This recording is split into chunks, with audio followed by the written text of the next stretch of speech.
है कोई मर्द जो इस 15 करोड़ के घोड़े को हरा सके? जीतने वाले को मिलेंगे 10 लाख। उसका घोड़ा? उसे हराना नामुमकिन है। पता चला है 15 करोड़ का घोड़ा है। बाप रे बाप। आज तो वही ले जाएगा 10 लाख। बादल काश मेरे दोस्त, आज हमारी 10 लाख की रेस है। हमें वो रेस जीतनी है काश, और माँ का इलाज करना है काश, वरना माँ मर जाएगी। साहब, ये मेरा रजिस्ट्रेशन फॉर्म है। मुझे रेस जीतनी है मेरी माँ के लिए। ओए चोकरे, तेरी औकात क्या है बे? ये कोई गांव का मेला नहीं है जो ये खटारा घोड़ा लेकर आया है। निकल यहाँ से। यहाँ तेरे जैसों की कोई जगह नहीं है। देखो तो इस लड़के को, रेस जीतने की बात कर रहा है। मालिक साहब, मैं आपके पाँव पड़ता हूँ। मेरी माँ अस्पताल में है। उनका इलाज आज नहीं हुआ तो वो चली जाएंगी। देखो जरा इस गरीब को।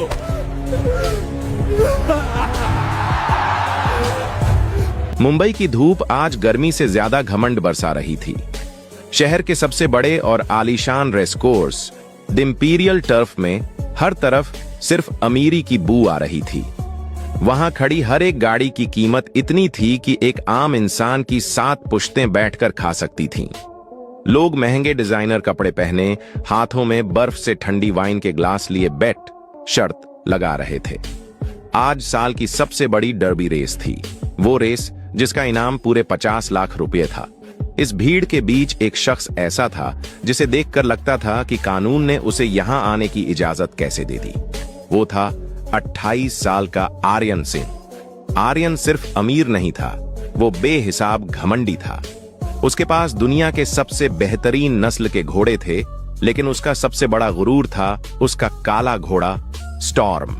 स्टॉर्म को देखकर लगता था मानो उसे मौत ने खुद तराशा हो। आर्यन अपने दोस्तों के बीच खड़ा ठहाके मार रहा था और कह रहा था कि आज की ये रेस सिर्फ एक फॉर्मेलिटीज है, क्योंकि स्टॉर्म को हराने वाला अभी तक इस धरती पर पैदा ही नहीं हुआ था। आर्यन की बातें अभी खत्म ही हुई थीं कि तभी रेसकोर्स के भारी भरकम लोहे के गेट पर एक अजीब सी हलचल हुई। सबकी नजरें उस गेट की तरफ मुड़ गईं। वहां खड़ा था एक 16 साल का दुबला पतला लड़का, जिसका नाम राज था। राज के बदन पर एक पुरानी जगह जगह से फटी हुई शर्ट थी, जो शायद कभी सफेद रही होगी, पर अब धूल और पसीने से मैली हो चुकी थी। उसके पैरों में सस्ती प्लास्टिक की चप्पल थी, जिसमें से उसके अंगूठे बाहर झांक रहे थे। लेकिन सबसे अजीब बात वो घोड़ा था जो राज के साथ था। वो कोई चमचमाता हुआ विदेशी घोड़ा नहीं था, बल्कि एक देसी, धूल से लथपथ और दुबला सा घोड़ा था, जिसका नाम था बादल। बादल के एक पिछले पैर पर एक पुराना गहरा निशान था, जो किसी पुरानी चोट की गवाही दे रहा था। बादल की हालत देखकर वहां खड़े सिक्योरिटी गार्ड्स अपनी हंसी नहीं रोक पाए। राज ने कांपते हाथों से अपना रजिस्ट्रेशन पेपर गार्ड की तरफ बढ़ाया, लेकिन गार्ड ने वो कागज देखा तक नहीं। गार्ड ने जोर से ठहाका लगाया और राज को धक्का देते हुए कहा, ओए छोकरा, ये कोई गांव का मेला नहीं है जहां तू अपना ये खटारा घोड़ा लेकर आ गया है। यहाँ एक एक घोड़े की कीमत तेरे जैसे की पूरी बस्ती से ज्यादा है। चल, ये कुत्ता लेकर निकल यहां से। राज की आंखों में आंसू आ गए थे, लेकिन उसकी आवाज में एक अजीब सा ठहराव था। उसने गार्ड के सामने हाथ जोड़े और कहा, साहब, मैंने इस रेस के लिए पूरे 6 महीने पहले फॉर्म भरा था। मैंने अपनी सारी जमा पूंजी लगा दी है यहां तक पहुंचने में। बस एक बार मुझे अंदर जाने दीजिए। गार्ड ने गुस्से में राज का वो पेपर छीना और उसे टुकड़े टुकड़े करके हवा में उड़ा दिया। राज वो कागज के टुकड़े हवा में उड़ते देखकर सुन्न रह गया था। उसके लिए वो सिर्फ कागज नहीं, उसकी मां की जिंदगी थी। तभी वहां आर्यन सिंह अपने घोड़े स्टॉर्म पर सवार होकर आया। उसने ऊपर से राज को देखा, जैसे कोई ऊंची इमारत से नीचे मिट्टी में रेंगते कीड़े को देखता है। आर्यन ने एक गहरी सांस ली और अपने दोस्तों से कहा, देखो दोस्तों, आज किस्मत मुझसे मजाक कर रही है। ये भिखारी मुझसे रेस लड़ने आया है। सब लोग जोर जोर से हंसने लगे। आर्यन ने राज के पास आकर अपने महंगे बूट से उसके पुराने झोले को ठोकर मारी। राज का झोला खुल गया और उसमें से सिर्फ एक सूखी रोटी और एक पुरानी तस्वीर बाहर गिरी। वो तस्वीर राज की मां की थी। आर्यन ने उस तस्वीर पर अपना पैर रख दिया और मजाक उड़ाते हुए कहा, तुझे लगता है तेरा ये लूला घोड़ा मेरे स्टॉर्म का मुकाबला करेगा? रेस तो छोड़, ये ट्रैक पर खड़ा भी रह पाया तो मैं इसे 100 रुपये इनाम दूंगा। राज ने अपने होंठ काट लिए थे। उसे गुस्सा आ रहा था, लेकिन उससे ज्यादा उसे अपनी बेबसी महसूस हो रही थी। उसे याद आ रहा था वो दिन जब हॉस्पिटल में डॉक्टर ने कहा था, राज, तुम्हारी मां का दिल कमजोर होता जा रहा है। अगर 1 हफ्ते में सर्जरी नहीं हुई तो हम उन्हें बचा नहीं पाएंगे। 10 लाख रुपये का इंतजाम करो। राज के पास सिर्फ बादल था, बादल, जिसे उसने तब बचाया था जब वो कचरे के ढेर में मरने वाला था। बादल और राज ने मिलकर गांव की छोटी रेसेस जीती थीं, लेकिन यहां की दुनिया अलग थी। यहां लोगों के पास दिल नहीं, सिर्फ बैंक बैलेंस था। राज ने आर्यन के सामने घुटनों के बल बैठकर गिड़गिड़ाते हुए कहा, साहब, मैं आपकी हर शर्त मानूंगा, मुझे बस ये रेस लड़ने दीजिए। मेरी मां हॉस्पिटल में है, अगर मैं ये रेस नहीं जीता तो वो मर जाएंगी। मैं आपके पैर छूता हूं साहब। आर्यन सिंह को राज की तड़प देखकर सुकून मिल रहा था। उसने एक शैतानी मुस्कान के साथ कहा, ठीक है, मैं तुझे एक मौका देता हूं, लेकिन एक शर्त पर। अगर तू हारा तो तू जिंदगी भर मेरे स्टेबल्स में घोड़ों का गोबर उठाएगा और कभी गांव वापस नहीं जाएगा। और हां, रेस शुरू होने से पहले तुझे मेरे ये जूते साफ करने होंगे ताकि तुझे अपनी असली जगह याद रहे। लोगों ने हूटिंग शुरू कर दी। राज का दम घुट रहा था, लेकिन उसने अपनी मां की वो मुस्कुराहट याद की जो सर्जरी के बाद मिलने वाली थी। उसने अपनी फटी हुई शर्ट के कोने से आर्यन के धूल भरे जूते साफ किए। आर्यन ने अपनी वाइन का बचा हुआ ग्लास राज के सर पर उड़ेल दिया और वहां से हंसते हुए निकल गया। राज जब उठा तो उसका पूरा बदन वाइन से भीगा हुआ था और लोग उसे भिखारी जॉकी कहकर पुकार रहे थे। उसने बादल के पास जाकर उसके कान में धीरे से कहा, बादल, सब हम पर हंस रहे हैं, लेकिन उन्हें नहीं पता कि तेरी रगों में किसका खून दौड़ रहा है। आज रुकना मत मेरे भाई। लेकिन साजिश अभी खत्म नहीं हुई थी। आर्यन सिंह ने अपने एक आदमी को इशारा किया था। जब राज बादल को पानी पिलाने गया तो आर्यन के एक नौकर ने चुपके से बादल के पानी में एक ऐसी दवा मिला दी थी जो घोड़े के दिल की धड़कन को तेज कर देती है और उसे ट्रैक पर ही बेहोश कर सकती है। आर्यन चाहता था कि राज सिर्फ हारे नहीं, बल्कि पूरी दुनिया के सामने उसका घोड़ा तड़प कर मर जाए, ताकि कोई दोबारा आर्यन के सामने सर उठाने की हिम्मत न करे। रेस का वक्त हो चुका था। सारे राइडर अपने शानदार घोड़ों के साथ लाइन में खड़े थे। स्टॉर्म सबसे बीच में था, चमकता हुआ और खतरनाक। बादल सबसे कोने वाली लेन में था। राज ने देखा कि बादल थोड़ा कांप रहा था और उसके नथुनों से गर्म भाप निकल रही थी। उसे लगा शायद बादल डर गया है, लेकिन उसे ये नहीं पता था कि बादल के शरीर में जहर घुल चुका था। आर्यन सिंह ने राज की तरफ देखकर एक रस्सी का फंदा बनाया और उसे अपने गले के पास ले गया, ये दिखाने के लिए कि अब राज का अंजाम मौत है। अनाउंसर की आवाज गूंजी, राइडर्स, पोजीशंस। भीड़ खामोश हो गई। Get set. राज ने अपनी आंखें बंद की और सिर्फ अपनी मां की धड़कन महसूस करने की कोशिश की। ढाम। गन चली और रेस शुरू हुई, लेकिन पहले ही सेकंड में कुछ ऐसा हुआ जिसे देखकर भीड़ की चीख निकल गई। बादल जैसे ही दौड़ा, उसका अगला पैर मिट्टी में धंस गया और वो मुंह के बल ट्रैक पर गिर गया। राज भी कलाबाजी खाते हुए दूर जा गिरा। आर्यन सिंह का स्टॉर्म बिजली की रफ्तार से आगे निकल गया और भीड़ जोर जोर से चिल्लाने लगी, हमने कहा था ना, ये खटारा घोड़ा मिट्टी में ही मिलेगा। राज मिट्टी में पड़ा था, उसका सर चकरा रहा था। उसने देखा बादल ट्रैक पर पड़ा तड़प रहा था और उठने की कोशिश कर रहा था, लेकिन उसके शरीर में इतनी ताकत नहीं बची थी। आर्यन सिंह पीछे मुड़कर देखा और एक विक्टर वाली हंसी हंसा। राज मिट्टी में गिरा हुआ था, उसके मुंह में धूल और खून का नमकीन स्वाद घुल गया था। उसका पूरा बदन दर्द से कराह रहा था, लेकिन उस दर्द से ज्यादा खतरनाक थी वो हंसी जो पूरे रेस कोर्स में गूंज रही थी। आर्यन सिंह अपने घोड़े स्टॉर्म पर सवार हो चुका था और वो बिजली की रफ्तार से आगे निकल गया था। उसने एक बार पीछे मुड़कर देखा और उसकी आंखों में एक ऐसी शैतानी चमक थी जैसे वो कह रहा हो कि कीड़े मकोड़ों की असली जगह मिट्टी ही होती है। भीड़ जोर जोर से चिल्ला रही थी, कोई राज पर हंस रहा था, तो कोई उसके गिरे हुए घोड़े बादल का मजाक उड़ा रहा था। लेकिन राज के कानों में उन सब की आवाजें सुनाई नहीं दे रही थीं। उसे सिर्फ एक ही आवाज सुनाई दे रही थी, हॉस्पिटल के उस मशीन की बीप बीप जो उसकी मां के दिल की धड़कन को गिनती थी।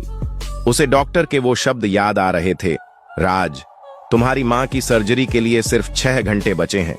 अगर 10 लाख रुपए नहीं आए तो हम उन्हें आईसीयू से बाहर निकाल देंगे।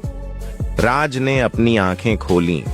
उसने देखा कि उसकी मां की वो पुरानी तस्वीर जो आर्यन के पैरों तले कुचली गई थी, अब मिट्टी में सनी हुई उसके हाथ से थोड़ी ही दूर पड़ी थी। उसने कांपते हुए हाथों से उस तस्वीर को उठाया और अपने सीने से लगा लिया। उसके आंसू मिट्टी में गिरकर कीचड़ बन रहे थे। उसने अपनी गर्दन घुमाकर बादल की तरफ देखा। बादल ट्रैक पर पड़ा हुआ था, उसके पैरों में कंपन थी और उसके मुंह से सफेद झाग निकल रहा था। बादल की आंखें लाल हो चुकी थीं और वो सांस लेने के लिए तड़प रहा था। राज समझ गया था कि ये कोई हादसा नहीं था। आर्यन सिंह ने बादल के साथ धोखा किया था। राज मिट्टी से उठा, उसके घुटने छिल गए थे और उसके सर से खून निकलकर आंखों तक आ रहा था। लेकिन उसका जुनून अब डर से कहीं ज्यादा बड़ा हो चुका था। वो लड़खड़ाते हुए बादल के पास गया और उसके कान में चीख कर बोला, बादल, उठ मेरे भाई। अगर तू आज नहीं उठा तो मेरी मां मर जाएगी। क्या तू मुझे अकेला छोड़ देगा? क्या तू उन अमीरों को जीतने देगा जिन्होंने हमारी गरीबी का मजाक उड़ाया है? बादल ने अपनी आंखें खोली। उसने राज्य की चीख सुन ली थी। बादल के शरीर में आर्यन के दिए हुए जहर ने उसके दिल की धड़कन को इतना तेज कर दिया था कि किसी भी आम घोड़े का दिल फट जाता। लेकिन बादल कोई आम घोड़ा नहीं था। वो शहर की ठंडी स्टैबल्स में पला हुआ घोड़ा नहीं था। वो गांव की सख्त मिट्टी और कड़ी धूप में तपा हुआ लोहा था।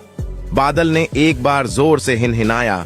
उसकी आवाज में इतना दर्द और इतना गुस्सा था कि रेस कोर्स में मौजूद लोगों की हंसी एक पल के लिए रुक गई। बादल ने अपने कांपते हुए पैरों पर जोर दिया। वो एक बार गिरा, दोबारा गिरा, लेकिन तीसरी बार वो अपने चारों पैरों पर खड़ा हो गया। उसके नथुनों से निकलती हुई गर्म भाप अब आग की तरह लग रही थी। राज ने बिना वक्त गंवाए एक लंबी छलांग मारी और बादल की पीठ पर सवार हो गया। राज के पास ना तो कोई महंगा सैडल, घोड़े की कुर्सी था, ना ही कोई प्रोफेशनल लगाम।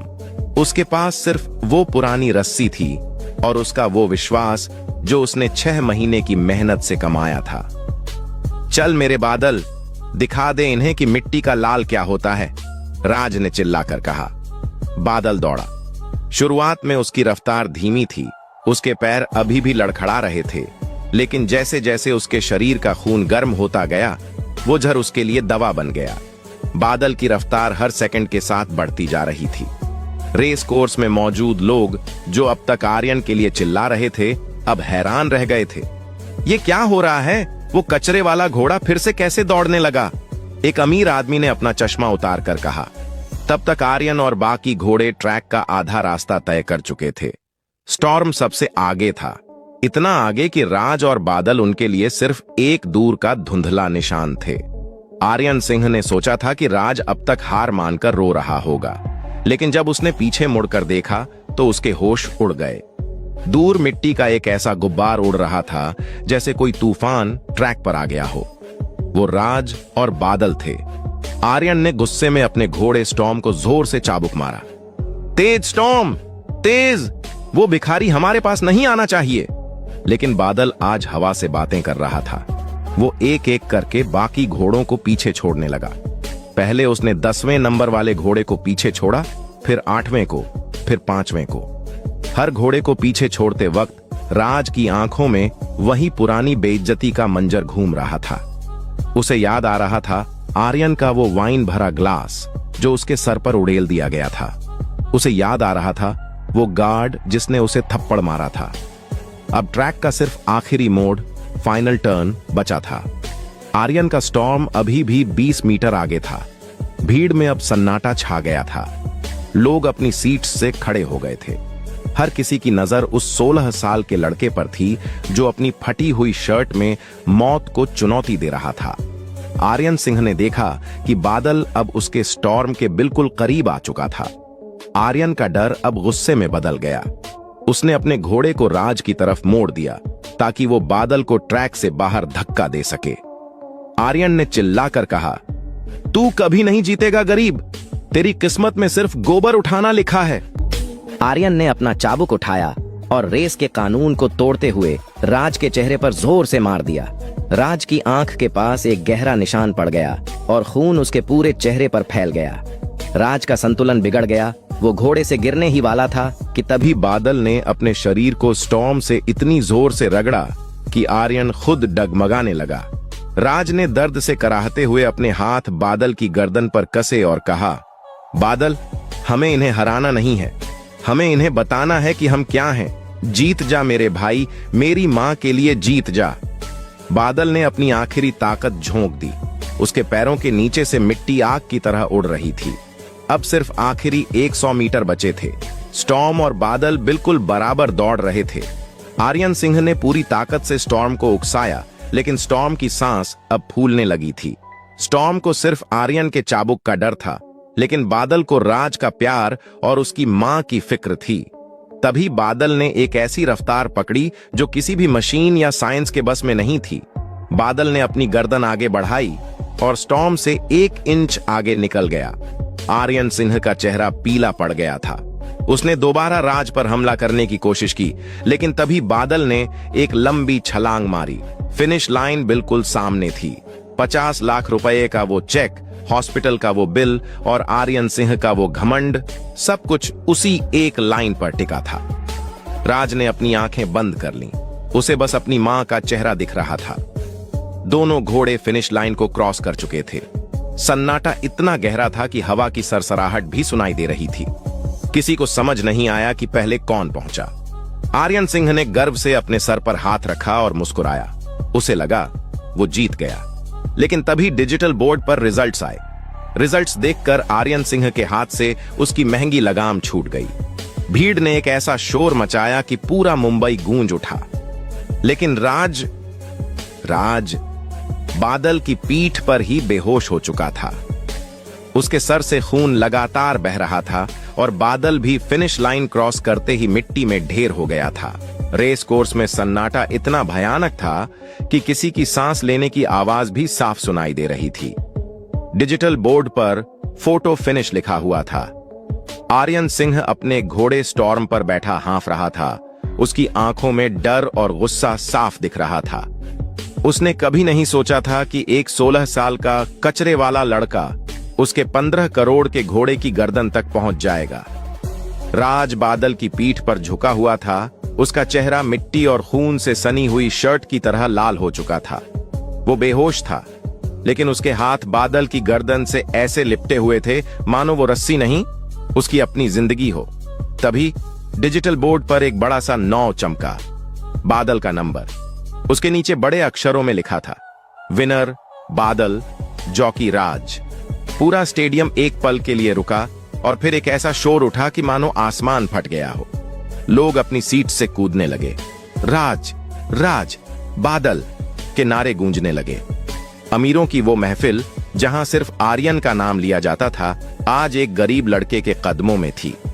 लेकिन आर्यन सिंह के लिए यह सिर्फ एक हार नहीं थी, ये उसके खानदान की नाक कटने जैसा था। उसने गुस्से में अपना चाबुक जमीन पर दे मारा और अपने घोड़े से कूद गया। मेडिकल टीम दौड़कर ट्रैक पर आई। उन्होंने देखा कि राज की नब्ज बहुत धीमी थी और बादल के शरीर से इतना पसीना निकल रहा था कि मानो वो बारिश में भीगा हो। आर्यन सिंह ने स्टीवर्ड्स, रेस के जजेस की तरफ रुख किया। उसके दिमाग में शैतानी ख्याल दौड़ने लगे थे। वो जानता था कि अगर राज को ये 50 लाख मिल गए तो उसकी मां बच जाएगी और आर्यन की हार हमेशा के लिए इतिहास में दर्ज हो जाएगी। आर्यन ने स्टीवर्ड्स के कमरे में लात मारकर दरवाजा खोला। वहां बैठे जज आर्यन का रुतबा देखकर खड़े हो गए। आर्यन ने उनकी टेबल पर मुक्का मारा और चिल्लाकर कहा, यह रिजल्ट गलत है। उस लड़के ने रेस के दौरान मेरे घोड़े को टक्कर मारी। उसका घोड़ा अनफिट था, शायद उसने कोई ड्रग्स दी थी। मैं इस रिजल्ट को चैलेंज करता हूं। जब तक पूरी इंक्वायरी नहीं होती, इनाम की राशि, प्राइज मनी होल्ड पर रखी जाए। जजेस आर्यन के दबाव में आ गए। उन्हें पता था कि आर्यन सिंह शहर का कितना बड़ा नाम है। एक जज ने डरते हुए कहा, साहब, पर लड़के ने तो फिनिश लाइन पहले क्रॉस की है। आर्यन ने उसकी गर्दन पकड़ ली और कहा, मुझे कानून मत सिखाओ। वो लड़का हॉस्पिटल में है। अगर उसे पैसे मिल गए तो मैं तुम सबकी नौकरी खा जाऊंगा। रिजल्ट को डिस्प्यूटेड घोषित करो अभी। बाहरी मैदान में राज को एम्बुलेंस में लादा जा रहा था। बादल को भी वेटरिनरी डॉक्टर्स ने घेर लिया था। राज ने एम्बुलेंस के अंदर थोड़ी सी आंख खोली। उसने देखा कि उसके हाथ में जीत का वो छोटा सा फ्लैग था। उसने धीमी आवाज में पूछा, पैसे? मेरी मां की सर्जरी। वहां खड़ा एक वार्ड बॉय जो राज की हिम्मत देखकर उसका फैन बन गया था, उसने दुख के साथ कहा, बेटा, आर्यन सिंह ने रिजल्ट रोक दिया है। वो कह रहा है तुमने चीट किया है। जब तक इंक्वायरी खत्म नहीं होती चेक नहीं मिलेगा। राज के लिए ये किसी मौत के फरमान से कम नहीं था। उसे पता था आर्यन इंक्वायरी को महीनों तक खींच सकता था, लेकिन उसकी मां के पास महीने नहीं, सिर्फ कुछ घंटे थे। राज ने अपनी ऑक्सीजन मास्क हटाई और एम्बुलेंस से उतरने की कोशिश करने लगा। नहीं, मुझे जाना होगा। आर्यन साहब के पास जाना होगा।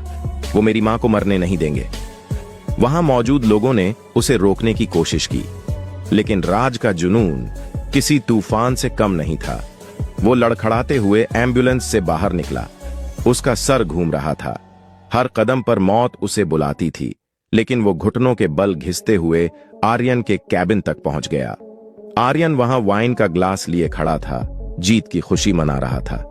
इस बात की खुशी नहीं कि वो जीता, बल्कि इस बात की कि उसने राज को हरा दिया था। राज ने कैबिन के दरवाजे पर दस्तक दी और आर्यन के पैरों में गिर गया। उसका खून आर्यन के महंगे काले कालीन कारपेट पर लग रहा था। साहब, आप जीत गए। मुझे हार मंजूर है। आप चाहें तो मुझे अपनी पूरी जिंदगी के लिए गुलाम बना लीजिए, लेकिन मेरी मां का ऑपरेशन मत रोकिए। वो चेक दे दीजिए। मैं आपका एहसान जिंदगी भर नहीं भूलूंगा। राज ने सिसकियां लेते हुए कहा। आर्यन ने राज की तरफ देखकर ठाका लगाया। उसने अपनी ग्लास की वाइन राज के उस जख्म पर डाल दी जो रेस के दौरान चाबुक से हुआ था। राज दर्द से चीख उठा। आर्यन ने उसका चेहरा अपने जूतों से दबाया और कहा, तुझे लगा था तू एक कचरे वाला होकर आर्यन सिंह को हरा देगा? आज तेरी मां मरेगी और ये तेरी सजा है मुझसे पंगा लेने की। जब वो मरेगी तब तुझे पता चलेगा कि औकात क्या होती है। राज की आंखों में अब आंसू नहीं, बल्कि आग थी। उसने आर्यन का पैर हटाया और खड़ा हुआ। आप अमीर हो सकते हैं साहब, पर आप इंसान नहीं हैं। मेरा घोड़ा मर सकता है, मेरी मां मर सकती है, पर याद रखना, आज आपका घमंड इसी मिट्टी में दफन हो चुका है। पूरे स्टेडियम ने देखा है कि कौन जीता है। राज वहां से निकल गया। वो हॉस्पिटल पहुंचा जहां उसकी मां आईसीयू में थी। वहां का नजारा देखकर उसका दिल बैठ गया। हॉस्पिटल के स्टाफ ने उसकी मां का बेड आईसीयू से बाहर निकालकर कॉरिडोर गलियारे में रख दिया था। पैसा कहां है राज? टाइम खत्म हो गया है, डॉक्टर ने सख्ती से कहा। राज ने डॉक्टर के पैर पकड़े, नर्स के सामने हाथ जोड़े, हॉस्पिटल के ओनर के केबिन के सामने सर पटका, लेकिन वहां हर तरफ सिर्फ पत्थर के लोग थे। आर्यन सिंह ने वहां भी फोन करके सबको धमका दिया था कि कोई राज की मदद ना करे। राज कॉरिडोर में अपनी मां के बेड के पास बैठ गया। उसकी मां ने धीमी आंखें खोलीं और राज के चेहरे पर वो खून और मिट्टी देखी। उन्होंने कांपते हाथों से राज का गाल छुआ और इशारा किया, रो मत मेरे बेटे। राज ने अपनी मां का हाथ पकड़ा और चिल्लाकर ऊपर वाले से पूछा, क्या गरीब होना इतना बड़ा पाप है? क्या इस दुनिया में सिर्फ पैसों की कदर है? इंसाफ कहां है? तभी हॉस्पिटल के मेन गेट पर एक काली लंबी गाड़ी रुकी। गाड़ी से एक 70 साल का बूढ़ा शख्स उतरा, जिसके चेहरे पर एक अजीब सा तेज था। वो कोई और नहीं, जस्टिस रघुनाथ प्रताप सिंह थे, नेशनल ग्रीन ट्रिब्यूनल के रिटायर्ड हेड और रेस कोर्स के सबसे पुराने पेट्रन संयोजक। उन्होंने वो रेस अपनी आंखों से देखी थी और उन्हें आर्यन सिंह की गंदी सियासत की बू आ गई थी। वो सीधे कॉरिडोर में पहुंचे जहां राज बैठा रो रहा था। उन्होंने राज के कंधे पर हाथ रखा। राज ने ऊपर देखा। उसे लगा शायद आर्यन का कोई नया आदमी आया है। उठो बेटे, जस्टिस रघुनाथ ने कहा। उनकी आवाज में एक ऐसी ताकत थी कि पूरा हॉस्पिटल स्टाफ खामोश हो गया। मैं तुम्हारी रेस देख रहा था। मैंने आर्यन सिंह को स्टीवर्ड्स के कमरे में जाते हुए भी देखा था। उसे लगा वो कानून को खरीद सकता है, पर वो ये भूल गया कि कानून के हाथ बहुत लंबे होते हैं।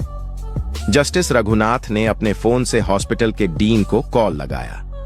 डीन, ये सर्जरी अभी शुरू होनी चाहिए। मैं खुद इस बच्चे का गारंटर हूं।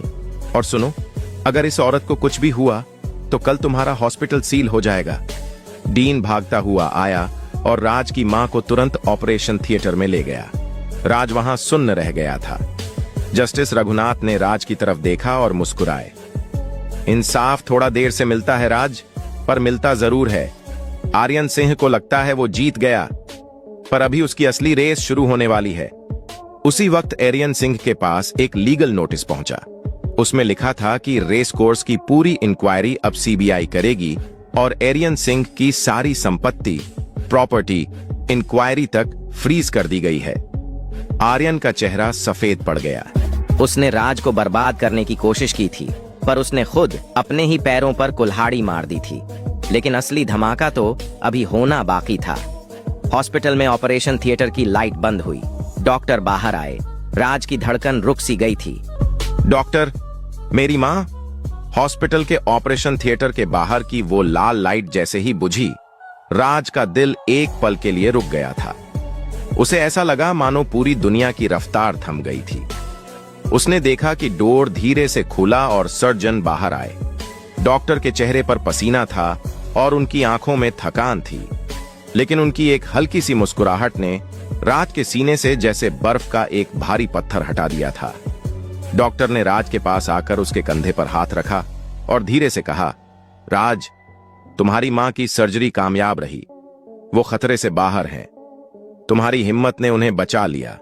राज वहीं हॉस्पिटल के ठंडे फर्श पर घुटनों के बल बैठ गया था। उसके मुंह से कोई शब्द नहीं निकल रहा था, बस उसकी आंखों से बहने वाले आंसू हॉस्पिटल की उस सफेद मिट्टी को भिगो रहे थे। ये आंसू दुख के नहीं, सुकून के थे।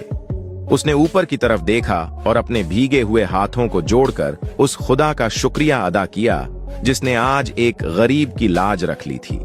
जस्टिस रघुनाथ वहीं खड़े ये सब देख रहे थे। उन्होंने देखा कि कैसे एक 16 साल के बच्चे ने मौत के मुंह से अपनी मां को खींच लिया था, लेकिन सुकून के ये पल बहुत कम थे।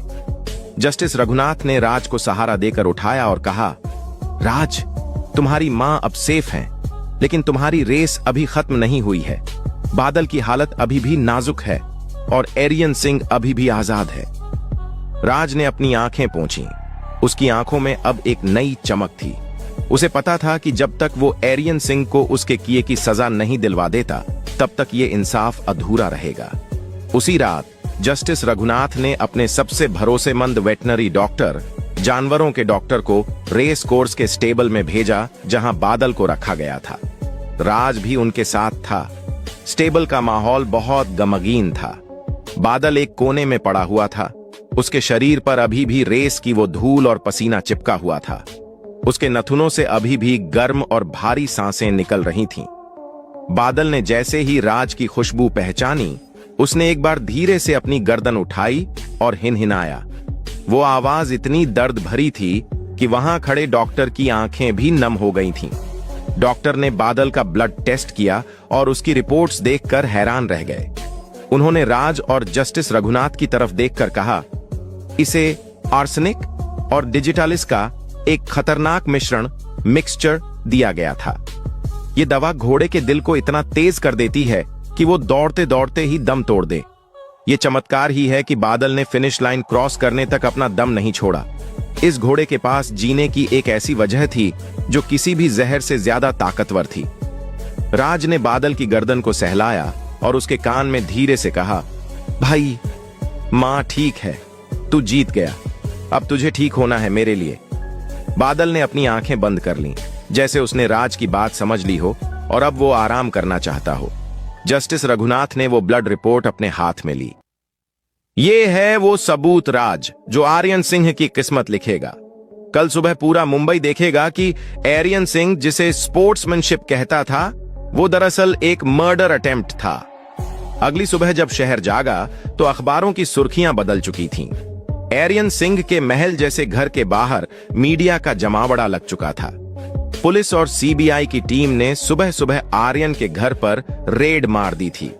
आर्यन को लगा था कि वो अपने पैसों से सब कुछ दबा देगा, लेकिन जब जस्टिस रघुनाथ ने वो ब्लड रिपोर्ट और रेस कोर्स के सीसीटीवी फुटेज, जिसमें आर्यन का नौकर बादल को पानी पिला रहा था, पब्लिक कर दिए, तो आर्यन के पास बचने का कोई रास्ता नहीं बचा। आर्यन सिंह अपने आलीशान बेडरूम में बैठा था। उसके हाथ कांप रहे थे। उसने अपने लॉयर को फोन लगाया, लेकिन लॉयर ने जवाब दिया, साहब, जस्टिस रघुनाथ ने केस इतना टाइट बनाया है कि कोई भी जज आपको बेल नहीं देगा। आपके अकाउंट फ्रीज हो चुके हैं। अब मैं भी आपकी मदद नहीं कर सकता। आर्यन ने गुस्से में अपना फोन दीवार पर मार कर तोड़ दिया। उसे पहली बार अपनी औकात का एहसास हो रहा था। वो शख्स जो कल तक दुनिया को अपने जूतों पर रखता था, आज एक 16 साल के लड़के के एक सच से बिखर चुका था। आर्यन ने हिम्मत नहीं हारी थी। उसने सोचा कि अगर वो राज को ही रास्ते से हटा दे तो गवाह खत्म हो जाएगा। उसने अपने आखिरी बचे हुए वफादार गुंडे को हॉस्पिटल भेजा, जहां राज अपनी मां के पास बैठा था। वो गुंडा डॉक्टर का भेष धरकर हॉस्पिटल के कॉरिडोर में दाखिल हुआ। उसके हाथ में एक जहरीली इंजेक्शन थी, जो वो राज की मां को लगाने वाला था, ताकि राज को तोड़ा जा सके। लेकिन वो ये भूल गया था कि राज अब अकेला नहीं था। जस्टिस रघुनाथ ने हॉस्पिटल के हर कोने में सादे कपड़ों में पुलिस तैनात कर रखी थी। जैसे ही वो नकली डॉक्टर राज की मां के केबिन में घुसा, राज ने उसकी आंखों में वो डर और चालाकी देख ली थी जो उसने आर्यन की आंखों में देखी थी। राज ने तुरंत उसका हाथ पकड़ लिया और चिल्लाकर पुलिस को बुला लिया। उसी वक्त वहां जस्टिस रघुनाथ और शहर के पुलिस कमिश्नर दाखिल हुए। उन्होंने उस गुंडे को गिरफ्तार कर लिया। कमिश्नर ने आर्यन सिंह के घर पर वायरलेस पर मैसेज भेजा, आर्यन सिंह को तुरंत कस्टडी में लो, उसने गवाह को मारने की कोशिश की है। जब पुलिस आर्यन सिंह को उसके घर से घसीट कर बाहर निकाल रही थी, तो मीडिया के सारे कैमरे उसकी तरफ घूम गए थे। आर्यन ने अपना चेहरा छुपाने की कोशिश की, लेकिन वहां खड़े लोगों ने उसे जानवर और धोखेबाज कहकर पुकारना शुरू कर दिया था। आर्यन ने भीड़ में दूर देखा, वहां राज खड़ा था। राज ने वही पुरानी शर्ट पहनी हुई थी। उसके चेहरे पर अभी भी रेस का वो जख्म था, लेकिन उसकी आंखों में एक विश्वास था। राज ने आर्यन के पास आकर धीरे से कहा, साहब, मैंने कहा था ना, रेस विश्वास से जीती जाती है, पैसों से नहीं। आज आपकी प्रॉपर्टी, आपका घमंड और आपकी इज्जत मिट्टी में मिल चुकी है, लेकिन मेरी मां आज फिर से सांस ले रही है। ये मेरी सबसे बड़ी जीत है। आर्यन सिंह ने कुछ बोलने की कोशिश की, लेकिन उसकी आवाज निकलना बंद हो गई थी।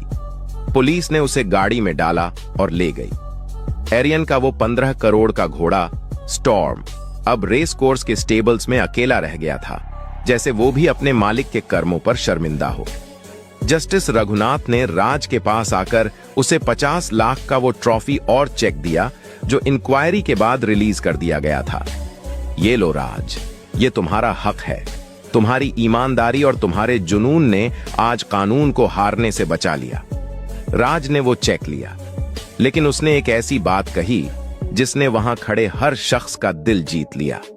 साहब, मुझे ये 50 लाख नहीं चाहिए, मुझे बस इतने पैसे चाहिए जिससे मेरी मां का हॉस्पिटल बिल और बादल की दवाई आ सके। बाकी बचे हुए पैसे आप उन बच्चों के लिए एक स्कूल बनवाने में लगा दीजिए जो पैसे न होने की वजह से अपने सपने पूरे नहीं कर पाते। मैं नहीं चाहता कि कोई और राज किसी आर्यन सिंह के जूते साफ करे। जस्टिस रघुनाथ की आंखों में आंसू आ गए थे। उन्होंने राज को गले से लगा लिया। तुमने आज सिर्फ रेस नहीं जीती राज, तुमने पूरे इंसानियत का दिल जीत लिया है। लेकिन कहानी यहां खत्म नहीं हुई थी। एक हफ्ता बीत चुका था। राज की मां को हॉस्पिटल से छुट्टी मिल गई थी। राज उन्हें घर ले जाने की तैयारी कर रहा था। तभी हॉस्पिटल के बाहर एक ट्रक रुका। ट्रक का पिछला दरवाजा खुला और उसमें से जो बाहर निकला उसे देखकर राज की चीख निकल गई। ट्रक में बादल खड़ा था। वो अब पहले से बहुत बेहतर लग रहा था। उसके पैरों की सूजन उतर गई थी और उसकी आंखों में वही पुरानी चमक वापस आ गई थी। लेकिन बादल के साथ एक और घोड़ा था, स्टॉर्म। ये क्या है साहब? राज ने जस्टिस रघुनाथ से पूछा। जस्टिस रघुनाथ ने मुस्कुराते हुए कहा, एरियन की सारी प्रॉपर्टी नीलाम हो रही है। स्टॉर्म को कोई खरीदने वाला नहीं था क्योंकि लोग उसे बदकिस्मत समझने लगे थे। मैंने सोचा कि स्टॉर्म को अपने पुराने दुश्मन बादल के साथ रहने का मौका मिलना चाहिए। आज से ये दोनों तुम्हारे हैं राज। राज ने बादल और स्टॉर्म दोनों की गर्दन पर हाथ रखा। दो दुश्मन घोड़े आज एक गरीब लड़के के स्टेबल्स में भाइयों की तरह खड़े थे। राज की मां ने कॉरिडोर से बाहर आकर ये मंजर देखा और उन्होंने राज के सर पर हाथ रखा। बेटे, किस्मत बदलने के लिए पैसों की नहीं, नियत की जरूरत होती है। अब राज शहर का नया चैंपियन बन चुका था। लेकिन क्या राज की यह कामयाबी हमेशा बनी रहेगी? वक्त का पहिया घूमता गया और 1 साल बीत चुका था। मुंबई की वही धूप थी, लेकिन आज हवाओं का मिजाज बदला हुआ था। राज अब वही दुबला पतला भिखारी लड़का नहीं रहा था, बल्कि वो पूरे देश का गोल्डन बॉय